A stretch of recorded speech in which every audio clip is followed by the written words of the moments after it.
Welcome all of you. My name is Jonathan Friedland, I write for The Guardian. This event is hosted by SME for Labour. You can see the product placement right behind us. And we're here to welcome a guest who, like every other new Labour Party member, is mobbed as he comes to people queuing up for selfies. That we explained to him that is absolutely routine for new party members, just part of the initiation ritual. But of course, our honoured guest tonight is, I think, the Labour Party's newest recruit, former Speaker of the House of Commons, John Bercow.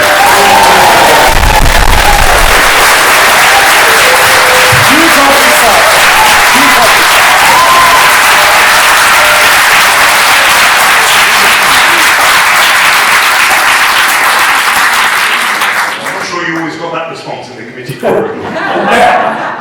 In a leap year. If that. So, first off, let's get right into it, which is, what's it like? Is it a kind of Daniel in the lion's den moment for you? You were, before you were Speaker, studiously neutral, of course. Before then, you were a Conservative member of Parliament. What's it like for somebody with that history to be here inside the Labour Party? Well, it's strange, Jonathan, but it's not that strange because I thought about it in advance, and I don't think one should exaggerate the difference though there certainly is. The atmosphere is less formal.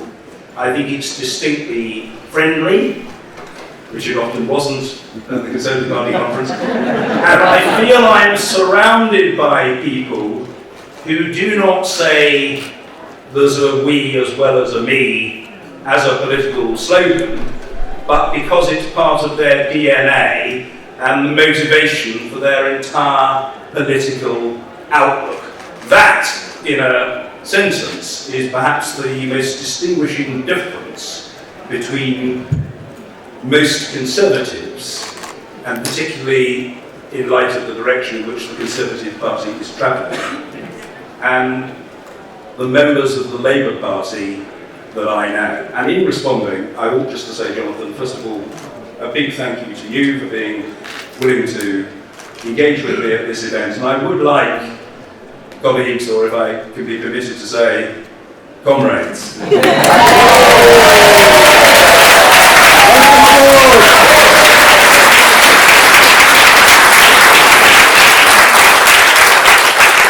I've always been a slow learner and a late developer.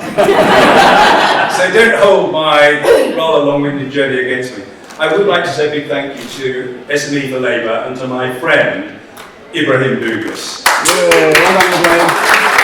Ibrahim is a fantastic guy. He does an enormous amount of work for the party. He's a brilliant restaurateur, as many of you will know. He's a former parliamentary candidate in the cities of London and Westminster in, I think, 2017, and then in West Bromwich East in 2019, and he is emblematic of that Labour tradition of thinking it's perfectly possible to fuse economic success for oneself with a concern for and a commitment to and a belief in other people. That is important.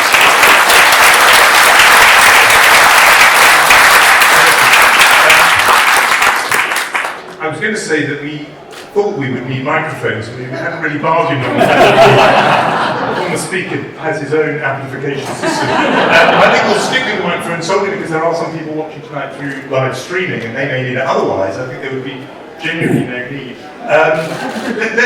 We're going to have a little more than an hour together this evening. It's going to be you and me in conversation, then we're going to take questions and contributions from the review in our time together. We really want to sort of survey, in a way, a political life that you've had and the journey you've made, some of the decisions you've made.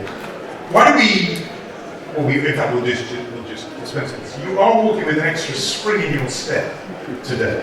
And I think I know part of the reason why, because I was at the same occasion yesterday that enables you to walk with the spring in your step, and I do not refer to a floor at the Labour Party conference. You were somewhere else yesterday that explains the extra wide smile you were wearing.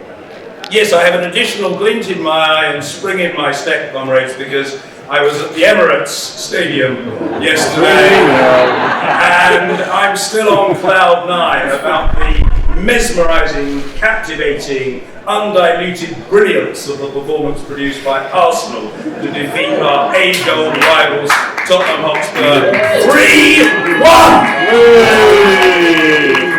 What was music, You've been doing so well, you had the room with you, really, all of the room with you. You're now divided, well, almost a division, one could say. But we're going to talk about your political journey, and in a way there's so much to ask about how you've come to Labour now. But given that you have, perhaps the other way to look at it is what made you a Conservative in the first place. And some things, and I know something that you and I have talked in the past, but I think it's worth talk about your background. It wasn't obvious, given your background, state educated, there was no great fortune that you were from, quite the opposite. What led that John Bercow to be a young member of the Conservative Party, right back at the beginning? Jonathan, there were really two reasons. There was a negative and a positive. The negative was that I was at Finchley Manor Hill School in Margaret Thatcher's constituency. I didn't live in that constituency, but I lived adjacent to it. And it was the winter of discontent, 1978-9, streets went unswept, sick people went untreated, dead people went unburied. And in a nutshell, my teachers, towards whom I was quite rebellious, were either supporters of the Callaghan Labour government or Bennite critics of it. None of them was a Conservative. And I rebelled against that. That was one factor. I thought this is no way to run a country. I subsequently came to think Jim Callaghan was, as he most certainly was, a very decent man with good principles and many achievements to his credit. That he struggled in government as Prime Minister for reasons we all know and which hark back a long way. And at the time, I thought, what a mess. This country is ungovernable. This is no way to conduct politics. The positive factor, which I absolutely understand all of you would deprecate, but at the time it was a positive factor for me, was that I was quite influenced by my father. My father had no great fortune, as you rightly say. We went to state schools, we didn't use private medicine, he wasn't impoverished, but he wasn't wealthy, but he was a small business person. And Dad was very, very, very dedicatedly conservative. Not just with a small c, but with a large C. And he did influence me, and he always used to say, he's long dead, well, son, the socialists are very good at distributing slices of the cake, but you have first of all to bake the cake.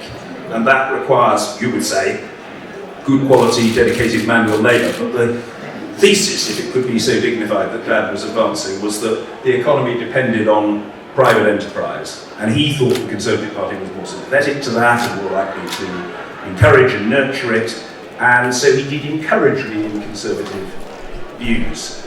Do I rue my dad's influence in making me think in Conservative ways? Well, there's no point. There's no point in doing so. I do have some regrets, to which we might come on, in terms of the brand of my evolving conservatism, and though I want to express it more in sorrow than in anger, because my father has been dead for nearly 35 years, and he had many good things to teach me, and there was much positive that he brought. He did also have some negative influence on me. But in answer to the question, it was anti-trade union domination of the country as I saw it at the time, although you could look back and say that the members of the unions had very good arguments against the pay policy, and a lot of them were extremely poorly rewarded, but at the time I viewed it in terms of being pro-management rather than pro-organised labour, and as I say, Dad was itching for there to be a Conservative government. And I met Margaret Thatcher at the end of the 1979 election campaign. I must have been fairly opportunistic about it. I went to the Woodhouse School, not my own school, but the Woodhouse School for her last public meeting of the campaign, and I beetled up to the front and got myself introduced to her.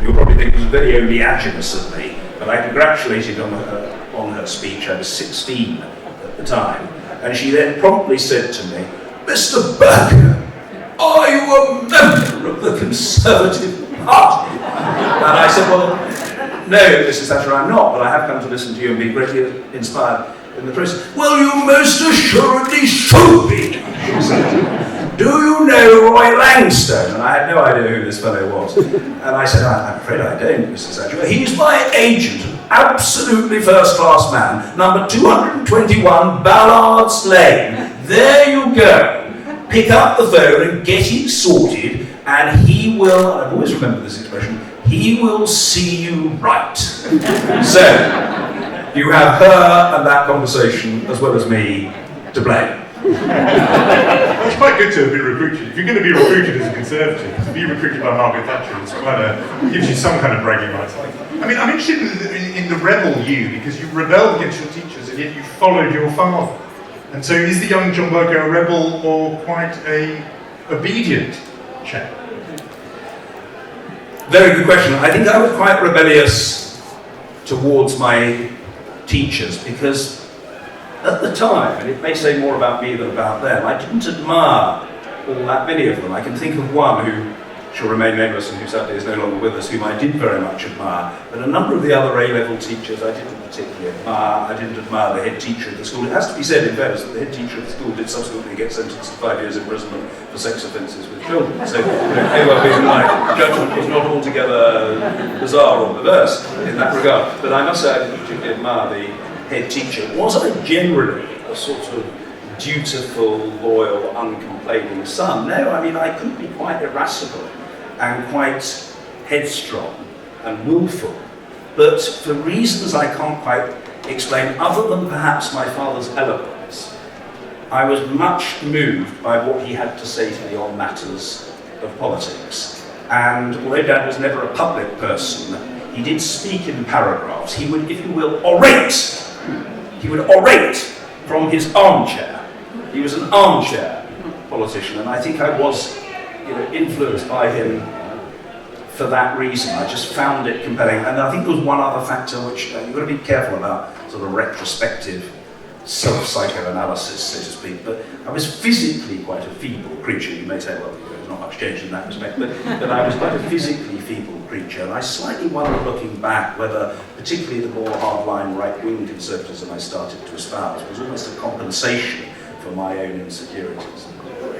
That is where I was going to move on to, about your particular strike of conservatism. And your memoirs are very honest about it. You were quite bullied at school or mocked by people, in your year group.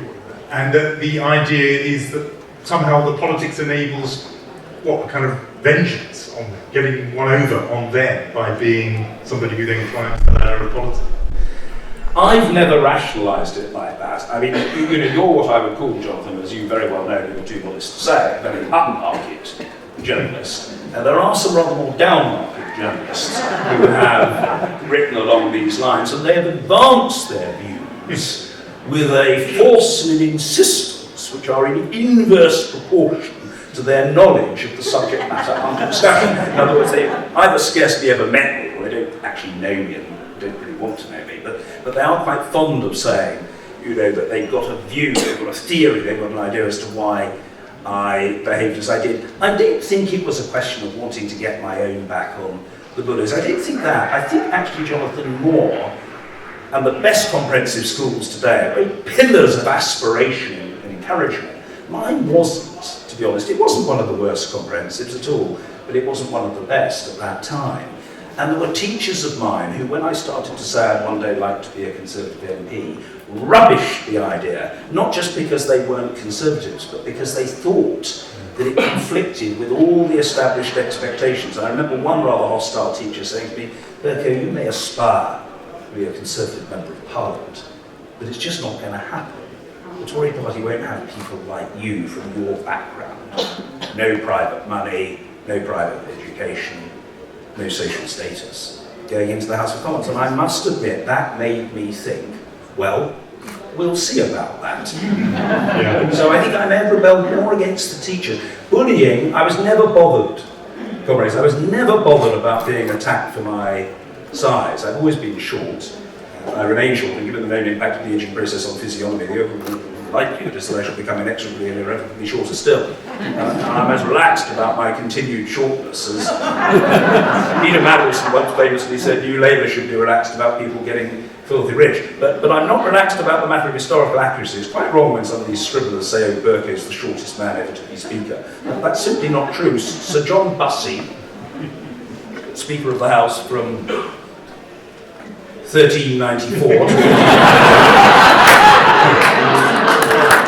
Sir John Wenlock, 1455 to 1456, and Sir Thomas Gresham, speaker in 1459, all believed to have been shorter than I am, although I do have to admit that this was true only after all three of them had been beheaded.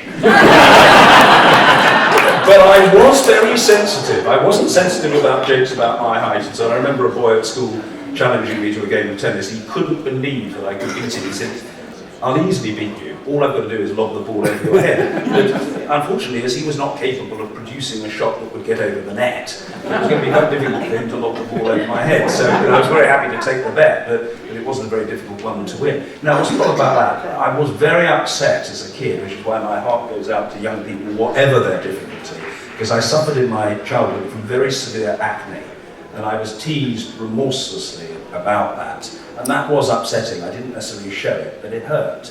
And maybe that filled me with a desire to fight back, but I tended to fight back against those people with words. You know, I knew that some of them, there was one chap who was named as Platypus, who was rather a big, imposing fellow who people tended to steer clear of because he could do you some harm.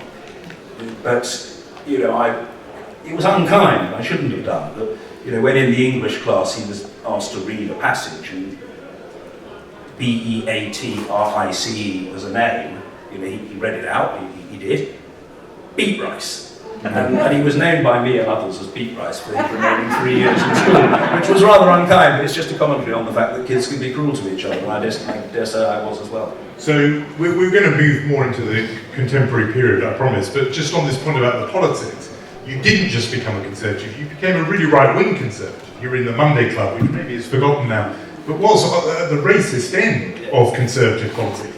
And you know, you mentioned your background, your Jewish background. It is unusual that you found yourself among these kind of racist right-wing Tories. How did that happen? And at what point did you realise this? You know, you'd found yourself in the wrong place. Well, it was an exceptionally stupid, loathsome, despicable, inexcusable thing to do. And I think I've expressed myself with considerable force on the matter in my autobiography. The short answer is that I'm afraid my dad did influence me on that. Dad was very right-wing. Although he was Jewish himself, Dad was very anti large-scale New Commonwealth and Pakistani immigration. And somewhere in our conversations, the name Enoch Powell came up. And Dad said to me, "Well, son, you know, Enoch Powell is a much maligned man. And, you know, he is committed to speaking the truth as he sees it. And I, with all the zeal and enthusiasm of youth, completely misguided, went away and read articles by Powell and speeches by Powell. I obtained copies of his books and so on and so forth.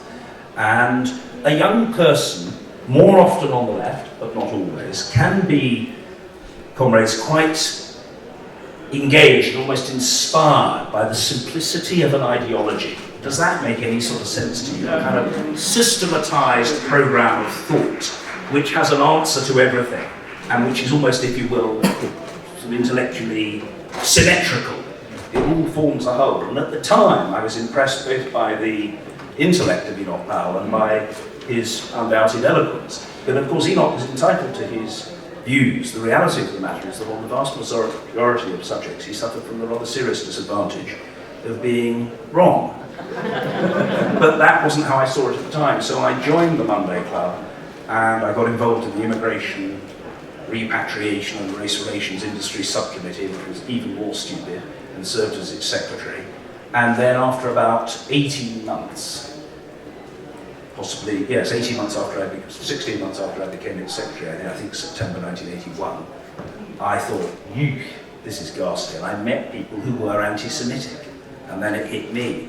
And I was very slow to join the dots, and I was, to be fair, 18 and 19, just 20. The time I ceased to be involved. And at the age of 21, I resigned. So I was completely wrong, and it was utterly shameful, and I should never have made this reckless and stupid and nasty, bigoted decisions. But all I would say to members of the Labour Party, and even to fair-minded journalists, if there is any such present, is that if you believe in the Rehabilitation of Offenders Act, as I resigned from the Monday Club in February 1984, I hope I am now forgiven. I think the statute long been publicly committed to anti-racism. 35 years of statute of limitations may well have passed on that. But you do proceed with a Conservative career, and it takes you, I think, 3 times to get into Parliament. You might tell us something about that. But then, once you're in Parliament, you're on the backbenches, and you develop this reputation as being a kind of a tactician. Yeah. And that was, I'm interested to know whether that's something, a decision that a politician makes themselves, I'm going to be that kind of MP, or whether somebody had a word and said that you're pretty good with your words. Why didn't you do that for us? No, it wasn't anybody speaking to me about it. It was, Jonathan, very much my decision. If memory serves me correctly, I had some encouragement at the time from Norman Tebbit, whom I'd known when I was in student politics. I was the national leader of the Conservative students, and I got to know Norman. We are seeing a pattern here. It's first of all Margaret Thatcher, it's then Norman Tebbit. I know. Norman was something of a mentor, but at the time, although we fell out subsequently. But it wasn't his idea. No, it was very much my idea. I think I was conscious that some people had made their name in Parliament by being hyperactive, by springing to their feet and attacking. And I thought, I'm not quintessentially committee person, I'm chamber person. I love the chamber. And I thought, now I'm going to get stuck in. And I did that a great deal, and it certainly got me a lot of attention. And I always felt confident on my feet, although eventually I was slightly becalmed and a little chastened when a man called John Taylor, who was the member for Solihull, who's no longer with us, came up to me one day after I'd asked a ferociously hostile question of Ian McCartney, who was the employment minister at the time. And John Taylor took me aside and he said, "John, may I have a word?" And I said, "Of course." And he said, "You are about to serve on the Competition Bill Committee, to which I and the Shadow Secretary of State, John Redwood, have appointed you."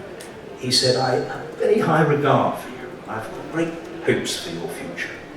But I just heard that question, and that question, John, was a mistake."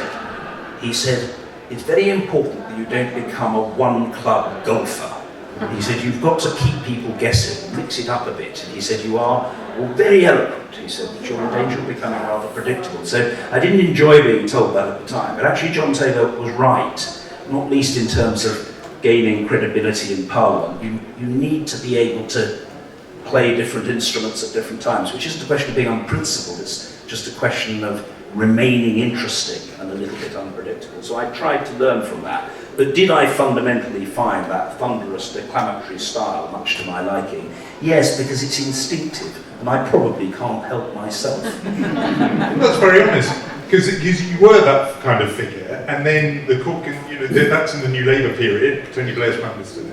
Conservatives come into government, and you said before that there is a kind of narrative about you. Part of the narrative about you is you're kind of knocking on the door, but you don't make it as a kind of ministerial cabinet career particularly, and therefore you yourself make a decision about, well, in that case it has to be a different path.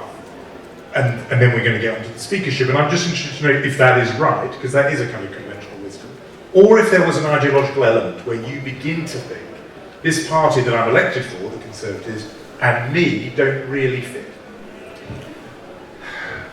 I think it was a bit of both.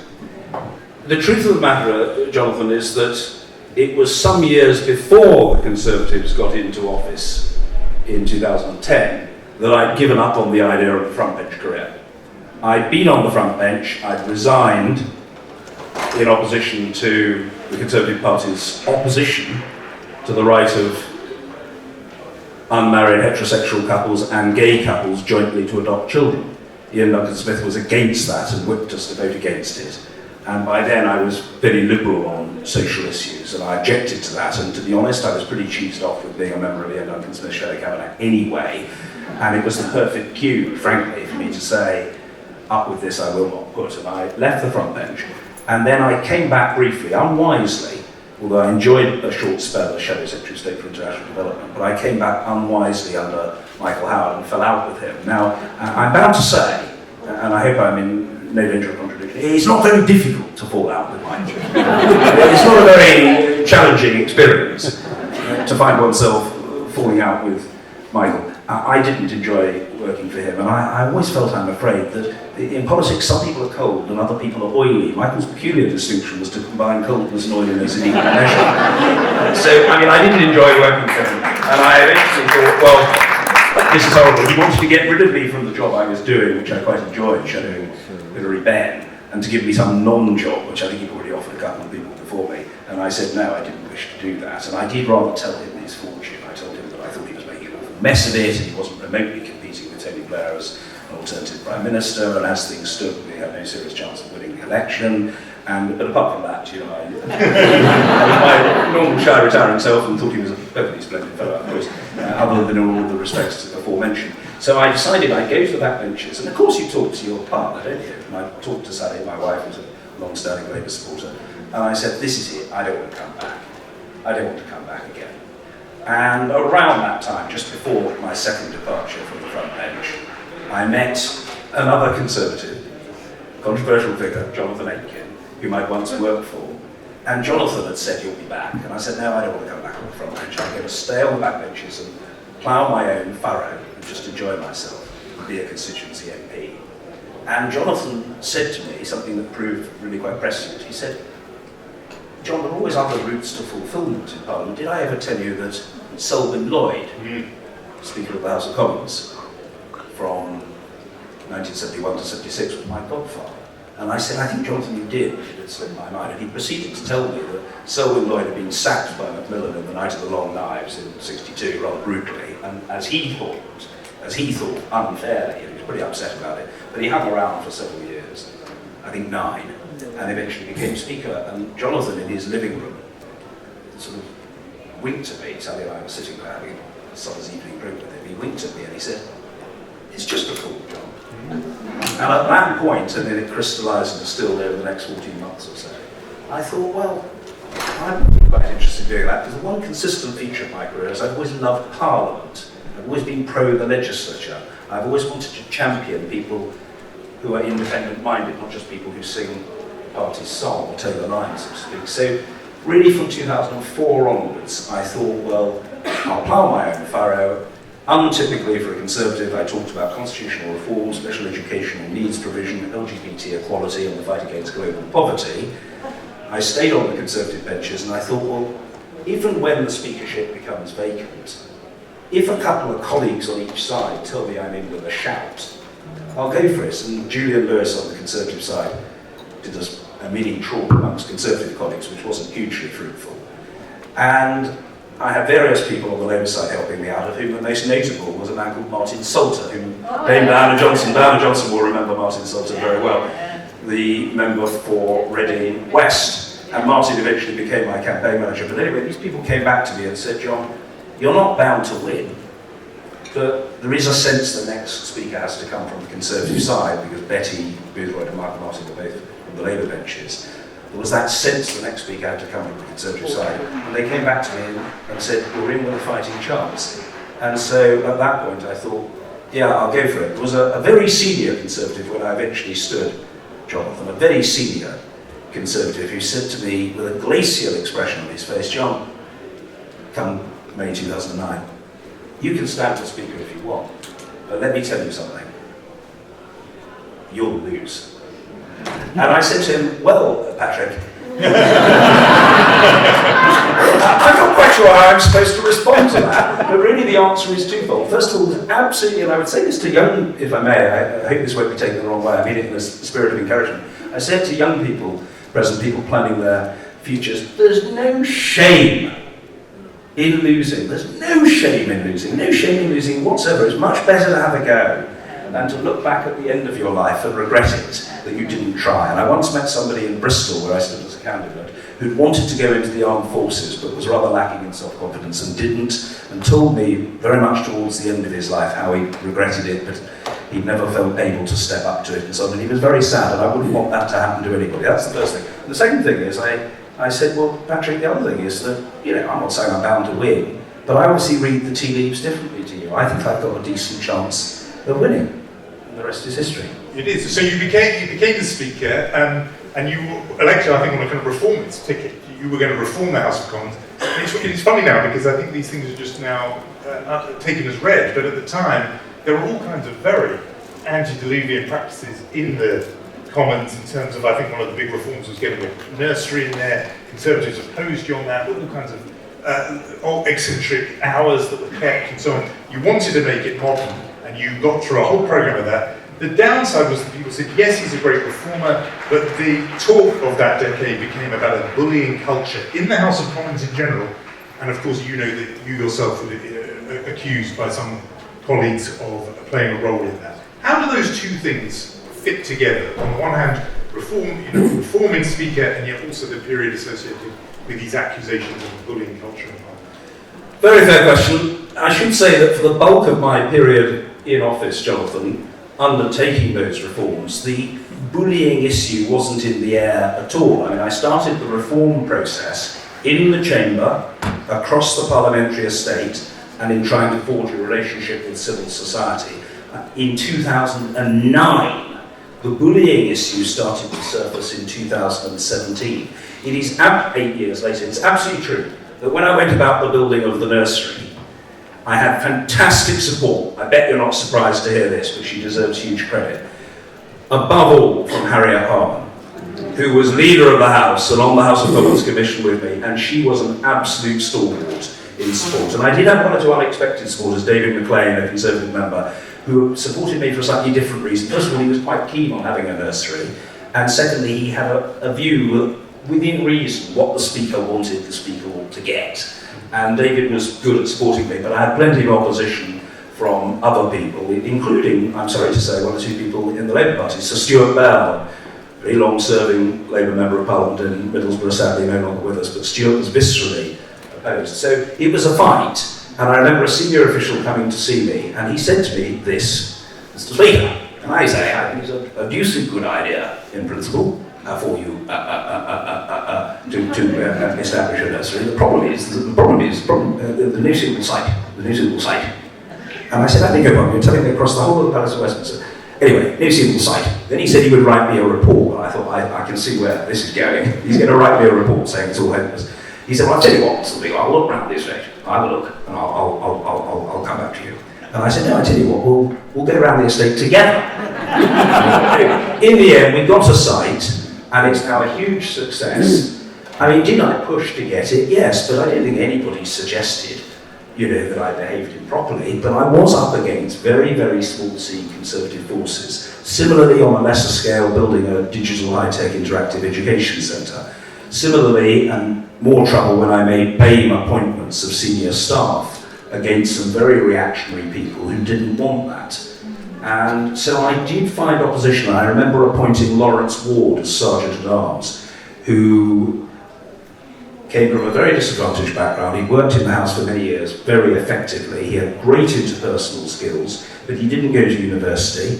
And I remember a very senior official extremely snobbishly saying to me, I understand Lawrence Ward is being interviewed, Mr. Speaker. I think you could do rather better for Sergeant-at-Arms than Lawrence Ward. And I despised that, frankly. I despised it, and Lawrence did a brilliant job. So eventually, very late in the day, this story about bullying came out, and it was suggested that I had treated people unfairly. Now, as far as I'm concerned, I didn't. Ultimately, that is not for me to determine, it's for other people to judge. But I feel that the evidence shows I had fantastic relations, Jonathan, with the vast majority of people who worked with me or for me throughout my time in Parliament, including throughout my decade as Speaker. Several of whom wanted to come back and say thank you and well done and show common cause with me when I left office in my last P&Qs and so on and so forth. I did cross swords with a couple of very senior officials, and there was one who brought a complaint against me last year, and that complaint was investigated and rejected. And that particular individual, bizarrely, and I leave you to speculate about this, in public, in the media, compared me with Harvey Weinstein.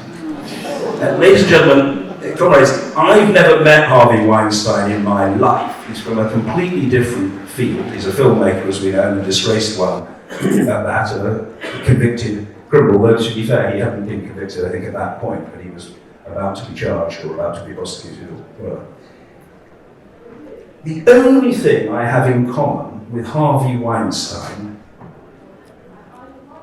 is my Jewish ethnicity.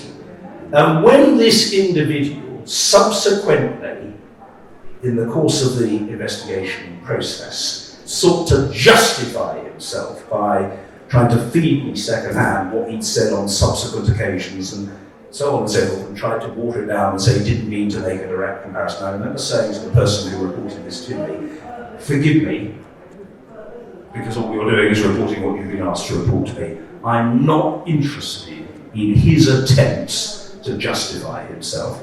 I believe that that was an anti-Semitic trope, and it's stuck. And if people are going to attack me for saying this very bluntly, well, they can attack me for saying it bluntly. My late father used to say to me, whatever his other foibles, son, always stand up to the anti-Semites and never let anybody tell you how you should feel if you're abused. And I think you and I are perhaps in the same boat on this, Jonathan.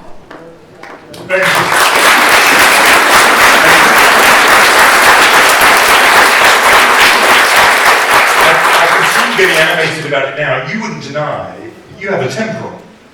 You wouldn't deny. No, I can be bad-tempered. Yeah. Yeah, I can be bad-tempered. And so, but your point is it didn't go into the territory that people would. I don't think so. You know, I say, ultimately no person can be judged in his or her own cause. And therefore, if there is a process and people bring complaints, which they're perfectly entitled to do, well, then it has to be investigated and ultimately decided by somebody else. So if you ask me, you know, can I be irascible? Can I get annoyed from time to time? Yes, particularly when I find, and I did sometimes find, very senior people being extremely patronising and trying to tell me what I could or couldn't do, when, frankly, they were the advisors and I was the decision maker. The truth of the matter, comrades, is that I wanted to do the speakership differently. I didn't want just to accept every word of advice from the senior clerks. I sometimes cavilled at that advice and said, thank you, but I don't agree with that. And I remember towards the end, perhaps we'll come on to Brexit, making some decisions with which some officials didn't agree. That, you know, I felt that they were decisions for me to make. And I certainly don't think any colleague felt that I was bullying him. I am authorised to say that the Reverend Rose Hudson Wilkin, whom I appointed again amidst controversy, as the first female and first BAME Speaker's Chaplain in the history of the House of Commons, Rose, who's now the Bishop of Dover, has authorised me to say, we worked together for 9 years, while I was Speaker. And she said, John, if I'd ever seen you bullying anybody or thought that you bullied anybody, I would have called you out. But I didn't. And I know Rose thinks I'm passionate and I fight my corner and I don't just put up with excuses for inaction and non-progress and burying things that I want to get done. But she doesn't think I'm a bully. I don't think I'm a bully. I want my kids to grow up in a world in which they're safe from bullying. But did I fight my corner and stand up against some of the top guns, some very, very highly paid and senior people who frankly didn't support my agenda at all? I'm happy to admit that I stood up to them. And, you know, if they don't like it, well, you know, that's up to them. But, you know, I didn't want to, put it this way, I said in my speech, I didn't want to be someone, I want to do something. I didn't want to be Speaker so I could tell my children and grandchildren that I was Speaker. I wanted to be Speaker to make a difference. And I sometimes granted urgent questions to people like Diana Johnson, who's fantastic backbench member of Parliament, who used all the mechanisms of the House to represent her constituents and her causes.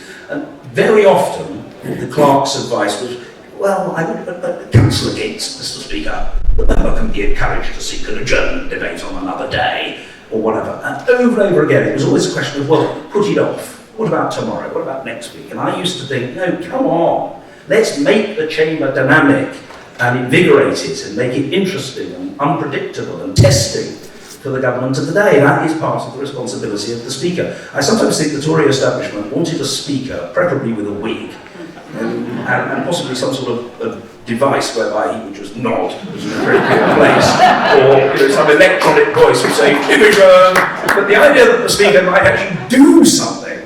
You know, I wanted to open the House to the Youth Parliament. I said I'd chair the Youth Parliament every year for 10 years, and I did. I said I'd go and speak at the Youth Parliament's annual conference every year for 10 years, and I did. There were very senior members of the House who thought, as one very senior member said to me, Mr. Speaker, can I say, I didn't vote for you. I didn't vote for you. I voted for Sir George. Because I think he's a bloody good egg. He said, yeah, I may say so, sir. I think you're doing frightfully well. But can I just make my point, he said. And I said, please do make your point. And he said to me, Mr. Speaker, can I say, I think this is sort of outreach business, you're sort of jogging around the country and visiting schools and universities and sort of, women's institute groups in bloody drafty village halls. And so he said, well, I don't get it. And I said, what do you mean you don't get it? And he said, well, quite frankly, Mr. Speaker, he's I think he's rather below stairs. He's rather below stairs. Incredibly snobbish expression. It's exactly what he said. And he said, I think it's beneath the dignity of the office. Beneath the dignity of the office, he said. And I said, well, I don't agree with that. I think the Speaker is in an important public position and should be accountable to people, and I should try to get out there and forge a relationship with civil society. And he ended up saying, it wasn't a meeting of minds, it was a very civil conversation, but he said, well, Mr. Speaker, I'm bound to say, I think it's a rum business. All right, let me get on to Brexit. We're going to take questions. I want to tackle through 2 or 3 things before we do. We'll come to your questions in a minute. Once Brexit happens, I think that is what propels you to a sort of global stage. People are watching what you're doing in the chair all over the world for some of those absolutely nail-biting votes. You said just a moment ago you felt that it was the job to enable the House to challenge the government of the day.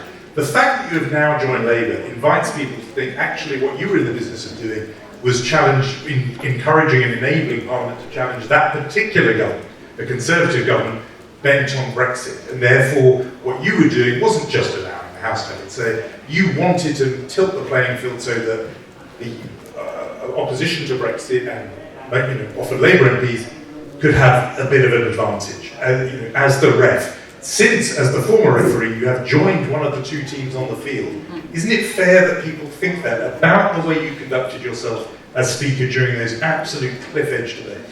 It's absolutely inevitable that some people will think that, and they're entitled to say it. And I have to cope with that and respond to it as honestly and effectively and convincingly as I can. But that they're entitled to think it doesn't mean that what they think is right. And I suppose the way I would respond, Jonathan, is to say this.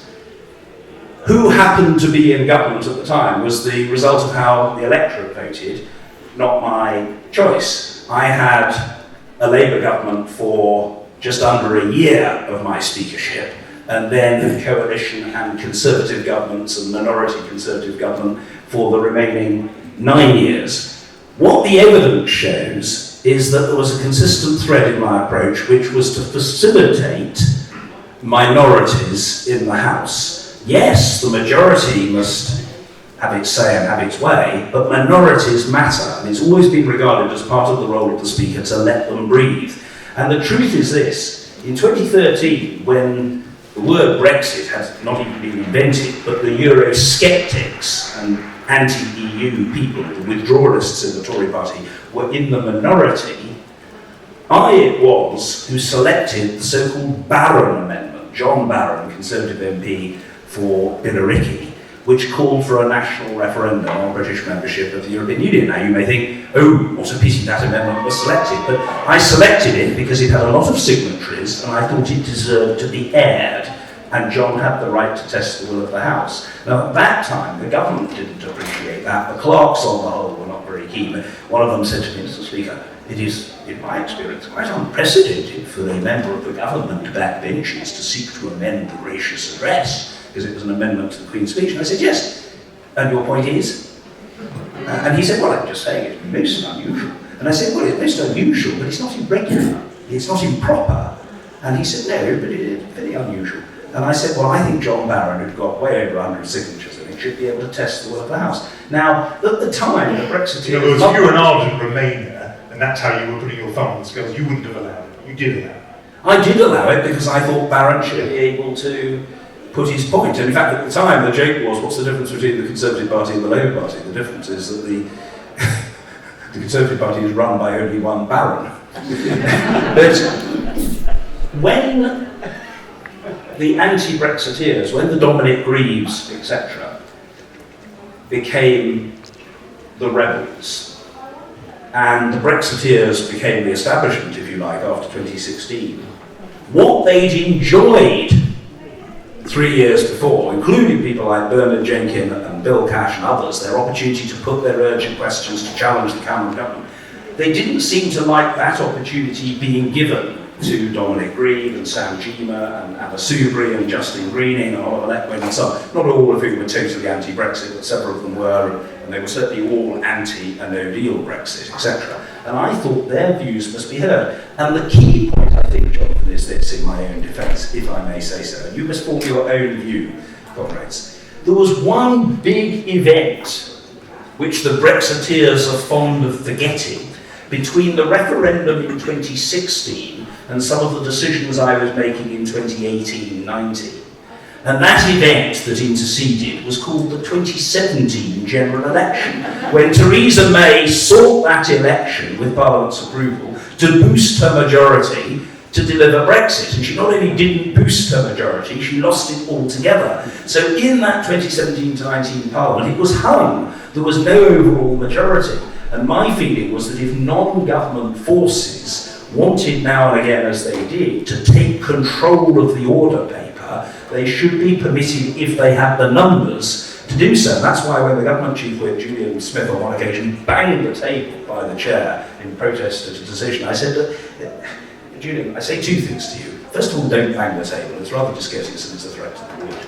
And secondly, it is not my responsibility in the chair to protect you from the absence of a government majority. If you haven't got a majority, that is your problem. Don't lean on me to make procedural decisions to protect your Prime Minister. You've got your job to do, I know. I've got mine to do, and I'm going to do my job, and I will not be pushed around by you, sir. Amen. Good afternoon. On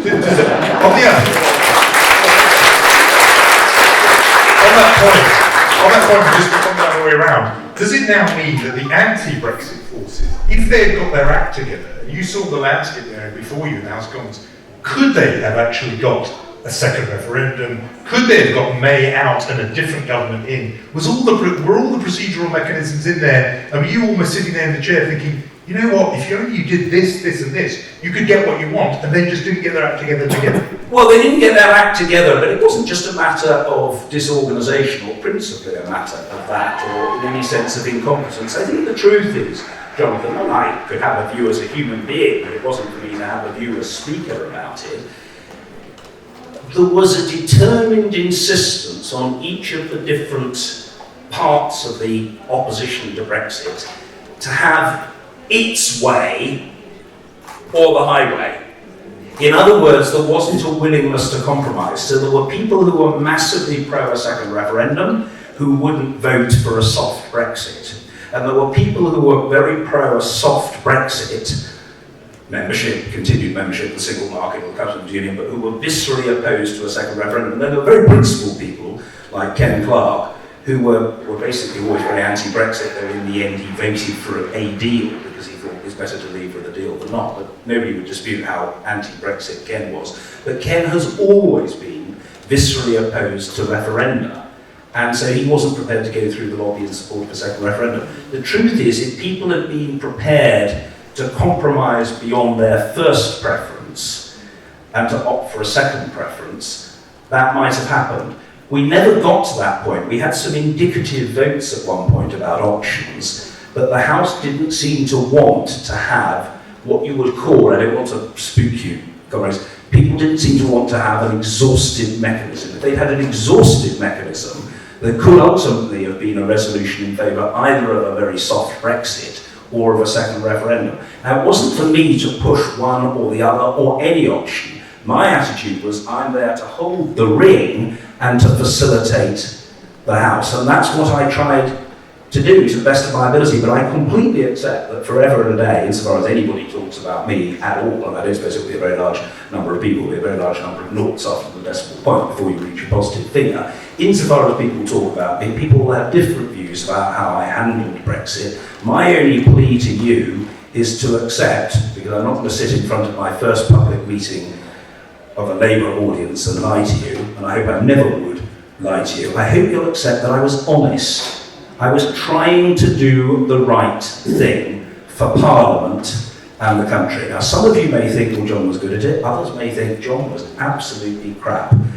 What I will not accept, because it's not true, is that I was behaving in a dishonest or manipulative way.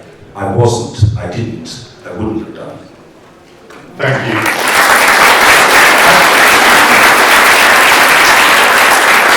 I have in my head a few more questions. I've got one more Tory vulnerabilities. There's an next story I wanted former speaker to tell us where the weak points of the Conservatives might be. But I've also got, I could ask that, but I'm mindful that there are people here who come here with questions. So I'll make sure to get to that, but why don't you take some questions? I'm hoping there's a microphone walking around, roving around. You've only one, no, you're somebody with a question. Oh, is it going to be, why don't you take mine? Why don't we go for this chapter first, and then we'll go for the leader. Yeah. Thank you, John. And I hope you reconsider your answer to this question. Okay. Because John knows what the question is. I don't actually. Yes, you do. No, I don't. You said you might ask a question, but I don't know what it is. I'm secretary of the Wickham Labour Party. And probably not many of you know, but our MP is the odious Steve Baker. And probably not many of you also know that John just lives about 10 miles down the road from us. Now, over the last 3 elections, we reduced Steve Baker's majority from 12,000 down to 6,000, down to 4,000 now. And it's now our number 2 target seat in the southeast, and if the opinion polls are correct, we would take it from Steve Baker at the next general election. As secretary, one of my jobs is also to chair the committee that selects our prospective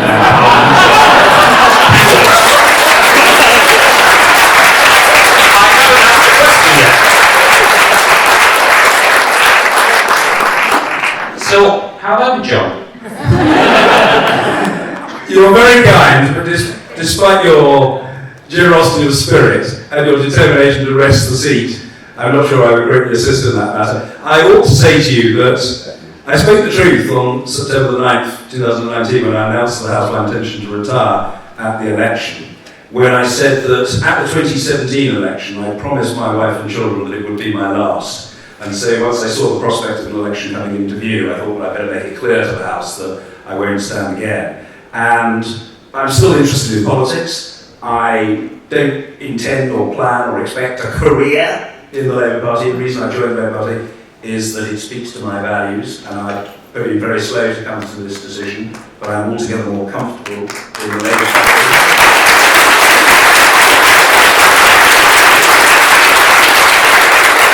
I feel liberated as a member of the Labour Party, but do I want to stand for Parliament again? I don't. So I wish you well, but the honest answer is no. Well, that's another matter. There's a question here. I'm going to try and take as many as I get here. Please. From the insider point of view, what's the difference between Labour Party and Conservative Party? Apart from everything known to the public, from insider point of view. Okay, don't answer yet because I'm going to take 2 or 3. Okay. Gentlemen's here, and then we're going to pass it back. We're going to try and take 2 or 3. Yeah. Thank you, Jonathan. John, how nice to see you here. Thank you. I have the joy of having a son now, I've seen a father now. I'm absolutely astonished that they've taken up the case against you. Such a wonderful father figure you are to your siblings. And obviously, you know, you're an arsehole, I'm entering into the referee.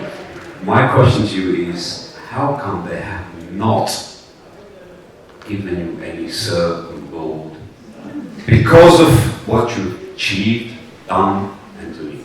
Okay, thank you. Let's see if we can get the microphone to. We'll take these 2 people here. Just gentlemen in the front row. Yeah, and then just behind you. Keep your hand up so that we know to go. And then we'll bring it back to John. Yeah. My question actually is slightly raised. How do you feel about the celebrity you managed to gain on places like YouTube for your excitable way online? Because dating myself here, I was in high school in 2014 and my first introduction to Parliament was not Cameron or Craig, but was your very fiery oration, putting everyone in their place in Parliament. Very nice. Thank you. Let's keep the hand up there. Yeah. And then we'll bring this will be the last one of this batch. Thank you. I'm Kate and I'm a reporter for Labour List. I was just wondering, I know this is your first experience of Labour conference, but I think it's only fair that I go in with the same questions as I'd ask any Labour figure. What do you think of Keir Starmer, and which Labour faction, which I'm sure you're getting associated with, do you identify the most? Why don't we start with that? Okay, you want to start with that? Yeah, right. Okay, he likes being cruel, doesn't he? How's Keir Starmer doing? How's Keir Starmer doing? Look, I think that Keir's got a great brain, and I think he was extremely effective in debate, and I witnessed him from the Speaker's chair with a really sort of remorseless, incisive, persistent, clinical approach, a very, very good debater, and I think he will gradually, I hope, come across to the public, as he deserves to do, as someone who has come into politics to advance the interests of people other than, and frequently less fortunate than, himself. And I invite you, as a representative of Labour List, to tax your imagination to the limit in asking yourself the question: can you, on any day of the year, imagine the Right Honourable Gentleman, the member for Uxbridge and South Ruislip, Mr. Boris Alexander de Pfeffel Johnson, going to bed at night in a hot or cold sweat, or waking up in the morning in a hot or cold sweat, worrying himself about how to advance the cause of people less fortunate than Boris Alexander de Pfeffel Johnson? Because if you can imagine that, all I can say to you is you obviously have a very vivid and perhaps overdeveloped imagination. And there is a fine line between a vivid imagination and dangerous delusion. And I don't want you to be guilty of dangerous delusion. So I think that Keir Starmer's a good guy. Let me say to you this though. The Labour Party's got to develop a narrative. It's got to develop a narrative, and it's got, over a period, to develop clear policies. My own view, for what it is worth, is similar to that of Andy Burnham. I don't myself think many people out there are much interested in the interstices of political parties and methods of electing leaders and so on. There are arguments about that. Of course there are arguments to be had, but I don't think they're front and centre stage. I think the most important thing for the Labour Party is to craft a vision of how Britain will look different and be better with Labour values. If I give just one example, let's move away from slogans and have substance. So if the Tories want to use the slogan levelling up, which I think we can see from the way they try to defend it whenever they're challenged, is utterly vacuous and without bottom, the Labour Party should say what it means by levelling up. And a good start by Keir is to say, where there are limited resources, let's not allow a privileged sector an expensive for the rest of us tax break to finance private education. Let's use that resource as part of what, let's face it, the education czar said was needed to help levelling up and the tackling of the gross and exacerbated inequality post-COVID in our education system. The education czar who resigned said £15,000 million was needed, and Rishi Sunak committed to 10% of that. That stinks, and Labour can do better than that.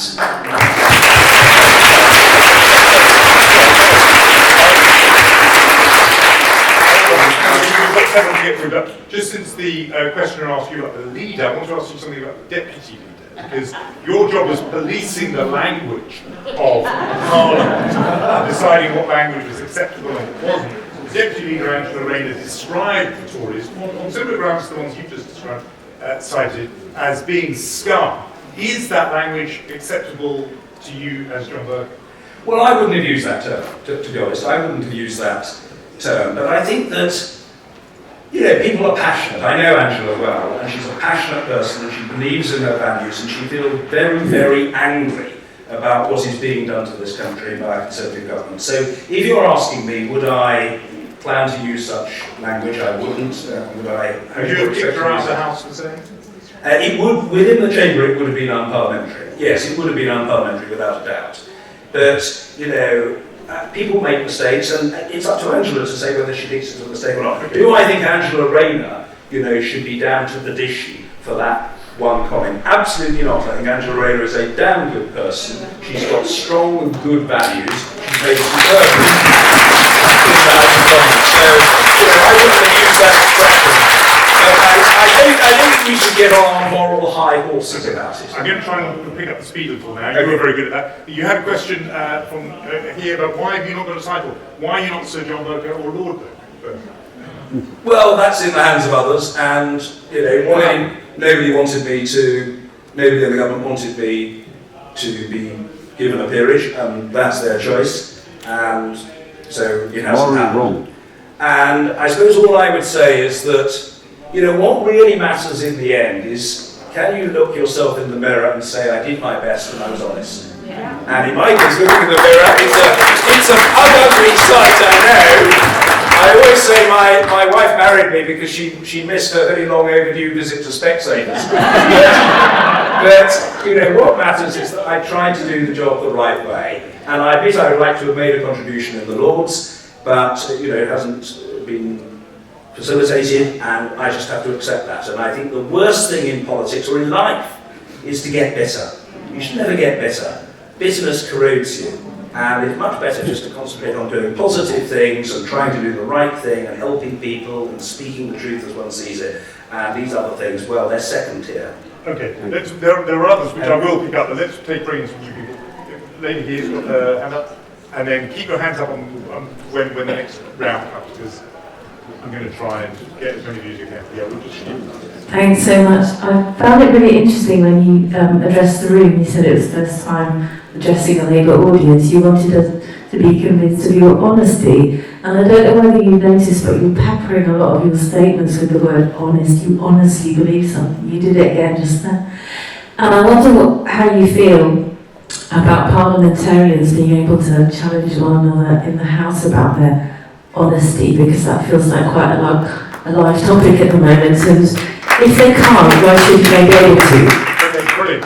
While you're answering that, can we take the microphone to the gentleman right at the back who had his hand up? Well, I think that people... Keep your hand up. I think people should have greater freedom to say what they think. It's true that traditionally accusations of dishonesty have been prohibited, but the truth of the matter is that there was a convention that people didn't lie to the House. And if they did make statements that proved to be wrong, they would then correct the record. What's happened now is that I'm afraid the present Prime Minister doesn't correct the record. He just toughs it out, and over and over and over and over and over and over again with monotonous regularity, wrong statements are being made about economic growth, about reductions in poverty, about public expenditure. Peter Stefanovic, Dawn Butler and others, Alistair Campbell, have repeatedly exposed this, and yet the government just arrogantly and blithely staggers on and dismisses it, and that is wrong. And I think people should have greater freedom when there are manifest lies to say what they think. That surely is a criticism of the current Speaker for not clamping down on those lies. I think it's a question of whether the House advises the Speaker of a new procedure, and it's perfectly open to the Procedure Committee to look at the current convention and to say that actually it doesn't think it's fit for purpose. No, I mean if the Prime Minister's not coming back to correct the record, shouldn't your successor be demanding Boris Johnson come back to correct the record? Whether he's doing so privately, I don't know. I can say only that my own approach was to make it very clear to people when they heard that they should come back to the House and correct the record. Okay. And they invariably, almost invariably, Question to that. I did mean the man in the white shirt, but you go first and then pass the microphone over. That's all right. Thanks, sorry about that. John, first of all, thanks for this evening. It's been really, really entertaining. Thank you. Very good. But could I just ask, I happened to have met your wife, Sally, some years ago at a conference in Manchester. I just wondered, what's her feeling on you now joining her in this party? Oh, hold on. And that's, yeah. She's delighted. Thank you. Just going on from my friend, we're both from the same constituency, Manchester, Gorton. Before I ask my question, I just want to... The late Sir Gerald. Yes, absolutely. Still greatly missed. I was a councillor at the time, and just if we can thank you again for coming down on that terrible day, the day after the Manchester Arena bombing that we suffered.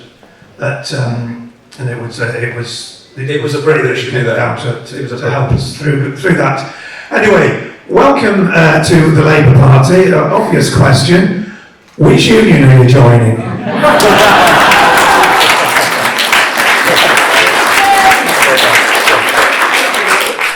I haven't yet joined the union, but I do have it in mind to do so. But at the risk of fudging, I'm afraid I'm going to have to say I'm in consultation about that. But do I intend to join a union? I absolutely do. I have a much more positive view of trade unions now than I did when I was a much younger man. In fact, I remember going to the Trade Union Congress in 2015 and at the invitation of the TUC leadership. And I remember saying, when I was a young man, I would not have wanted to address the Trades Union Congress. And believe me, if you had known me, you would not have wanted me to address the Trades Union Congress. But I'm very sympathetic to trade unions, which I do think do far more good than not. And I will join one in due course, probably not very long from now. On the matter of factions that was raised earlier, I was very involved in factional politics in the Tory party over a long period. I hope you'll understand if I say that I genuinely try to look at issues now on a case-by-case basis. Of the 5 Prime Ministers with whom I served in the House of Commons, I served with 4 as Speaker: Gordon, Brown, David Cameron, Theresa May and Boris Johnson, but I served with 5 overall because I served in Parliament, not as Speaker, but in Parliament with Tony Blair. In my view, Tony Blair was by a country mile the most successful of those 5 Prime Ministers. That is my honest view, and I appreciate that there are very different views about Tony within the Labour Party, but I greatly admire him. But I wouldn't call myself a Blairite. I look at issues on a case-by-case basis. I very much admire Gordon. I think Gordon had a very rough passage in government, but Gordon Brown was a very, very serious-minded statesman. And he's somebody I very much respect. So I don't want to identify with a faction. I just say I'm very proud, however belatedly, to be a member of the Labour Party.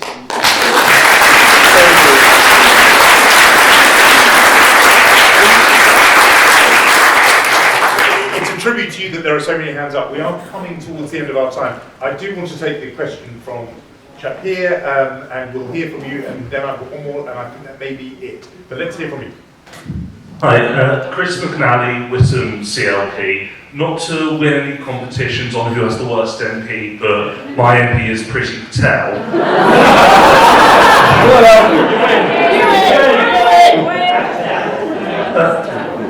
So John, how do you sort of feel with you had the accusations of bullying, but so did Priti Patel around the same time. How do you feel about the comparison between you two with being very different people and very different politicians? Okay, and you did have your hand up, so we'll make this the very last question here, and then we'll bring it back to you, and I've got that thing I want to ask you about vulnerabilities of the opponent. But why don't we hear from you? We have. So as a young person who's interested in politics, it's kind of hard to sort of find how to navigate the world of politics and where to sort of start. Do you have any advice on sort of like an aspiring sort of someone who has an interest in politics? Yeah, sure, I do. I'll take them both together. In response to you from Witham, thank you for that. Look, there was an inquiry in the case of Priti Patel, and I think we know what the inquiry found, and the Prime Minister chose not to accept the report, and Priti went out and said, she hadn't intended to bully anybody, so it was sort of inadvertent or whatever, and, she caused upset, she regretted that, or words to that effect, and the matter was closed down there and then. She is in government, and she had the Prime Minister protecting her. I'm not asking for anybody's protection. I simply want fairness. and the opportunity to state my case about how I feel I fought for reform, but I don't think I maltreated people. I don't feel any ill will towards Priti, to be honest. I mean, what I would say to you about her is that I know Priti Patel, and I've known her for a very long time, since long before she was in Parliament, and to be fair to her, she was always extremely courteous to me. We didn't have a bad relation. She was always very courteous and even friendly to me in the House, and I hope I always treated her with great courtesy. She is absolutely entitled to her political views, but I do find these days that she is almost invariably wrong. And I don't like that brand of politics. It's a brand of politics I espoused in my late teens and into my 20s, but it is not a brand of politics to which I subscribe these days, and I don't think she's an enlightened Home Secretary. As to advice to somebody contemplating a possible future in politics and not being quite sure how to go about it, forgive me, because obviously I don't know your circumstances, but what I would say is if you haven't yet gone to university, you finished university? I did PPE. Oh, you did PPE, okay, you've done that, okay. What I would say is, I think that is a fantastic thing to do, and it's not in any sense a sine qua non of becoming a politician, but it does help. And you do reduce your chances if you don't pursue your education full. I suppose what I would say is, if you've got a view, join a party. I wouldn't rush to try to get into Parliament in your 20s if I were you.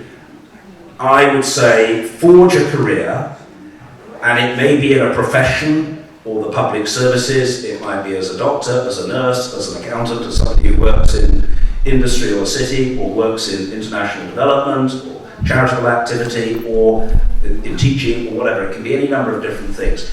But A, it will make you a broader person, and B, at least in part for that reason, it will make it more likely that you will in due course be selected as a parliamentary candidate if you wish to be. There's no reason why, whilst pursuing that career, you can't get involved in party political activity, and you should knock on doors, canvass, cultivate the skills of political expression in writing and in speech, consider standing as a councillor, publish a pamphlet about an area of policy you know well, make yourself known in your party, and ideally you perhaps would look to try to get into Parliament at some point during your 30s or 40s.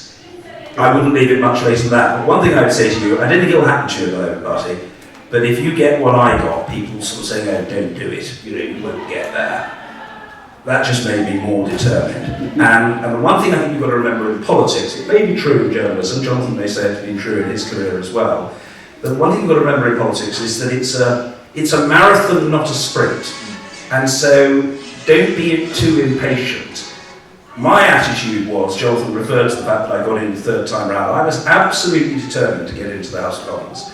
And when I was elected, Jonathan, I hope you'll forgive me just sharing this with you, my mother is now very elderly and not at all well, but I remember this conversation very well from 1997. I got elected and we went out to dinner, and she said to me that my sister, my elder sister Alison, had expressed great concern to Mum about me. She said, John's spending a lot of time and money traipsing around the country trying to get a local Conservative association to select him and try to get into Parliament. I'm just really worried that if ultimately he fails, he's going to be devastated. And Mum never told me this until I got elected. And I said, well, Mum, I know this sounds really arrogant, but it's honest. I said, Mum, it was very kind and typically loving of Alison to think like that. But Mum, as I think you know, the truth is the idea of ultimately failing literally never occurred to me. I always thought that I would get there in the end. And I remember an ex-Tory MP called Fred Sylvester, who's still alive, remember from Manchester Withington, from 74, I think, to 87. And Fred Sylvester once said to me, how's tricks, John, how's it going? And I said, well, I was shortlisted here, there, whatever, I haven't quite made it, but I was in the last 3 in Bedfordshire, etc. And Fred said to me, just remember, John, you have to be lucky and to find the right fit only once. And so what I would say to you is don't let anybody tell you you can't do it. Remember the Obama slogan, yes, we can. And if that's what you want to do, go for it. Okay.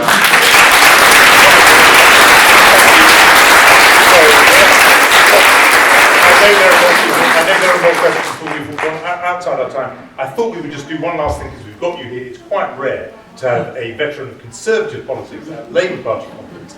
So tell this audience, from what you know as a former insider using the word you use, how can this lot be beaten? What are their vulnerabilities? That's a terrific question, Jonathan. I think the starting point is this. The Conservative Party always used to be said to be cruel but efficient. Now, if they do not lose their reputation for being cruel, and there is no imminent likelihood of that loss, but they acquire a reputation for being inefficient, incompetent, and incompetent on an industrial scale, the task of the political craftsmanship of the Labour Party, Jonathan, is to expose those errors clinically, repeatedly, persistently, indefatigably, remorselessly. At every turn, it's got to be shown what is the gap between what they said they would do and what they've done. I think that's the first thing. I think there's perhaps a second element that, in the end, as Margaret Thatcher discovered, Jonathan, you will remember this, big majorities can harm the people who get them.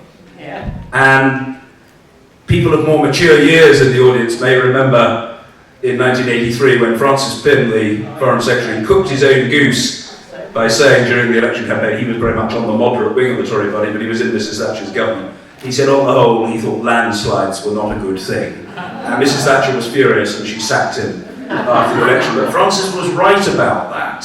And that very big majority eventually led to arrogance and dismissiveness and carelessness. And I think that this government, with its very large majority, will fall victim to that arrogance and that presumption, that notion that the rules,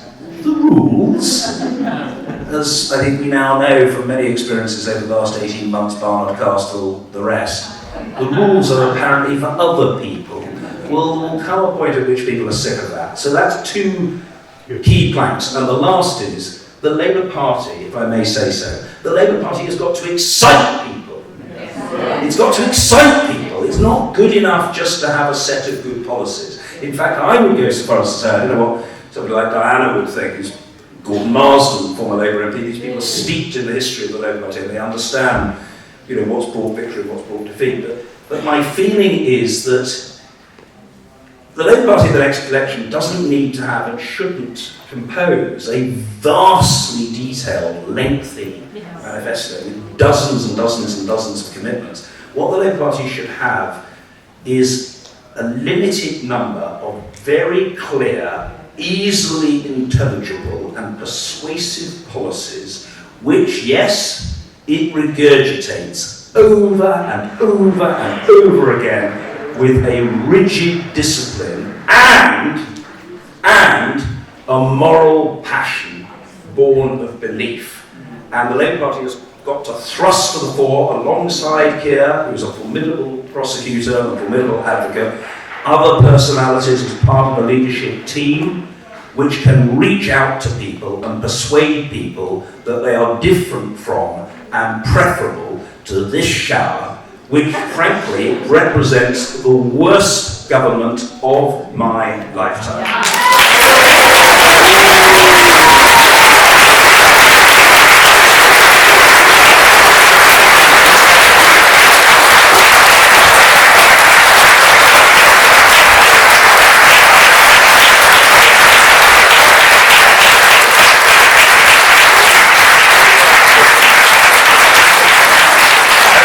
Done it for me. All I'm going to do is ask you to join me and our hosts, of course, SME for Labour, and give a warm welcome to one of Labour's newest recruits, former Speaker John Bercow.